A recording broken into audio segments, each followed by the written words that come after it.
Hi అండి, welcome back to crazy cooking videos and vlogs. రాగిపిండి చపాతీ అలాగే ఆలూ కర్రీ అయితే చేశానండి. ఇదైతే 4 days బ్యాక్ వీడియో అండి. వీడియో అప్లోడ్ చేయడానికి కూడా నాకు ఖాళీ ఉండట్లేదు. అంత బిజీగా ఏం చేసేస్తున్నావమ్మా అనుకోవచ్చు.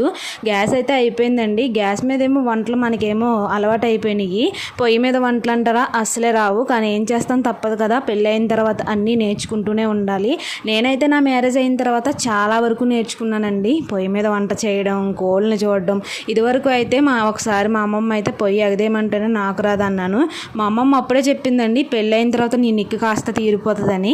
మా అమ్మమ్మ అప్పుడు ఎందుకు అలా అన్నదో నాకైతే తెలియదు, కానీ నిజంగా పెళ్ళైన తర్వాత అయితే అంతా వేరేగా ఉంటుంది కదా. గ్యాస్ మీద అయితే వంటలు అయితే ఈజీగా అయిపోతాయి. అలాగే అలవాటు కాబట్టి ఏదో చేసేస్తాం. అదే వంటలు రానప్పుడు పొయ్యి మీద అయితే చాలా కష్టం అండి.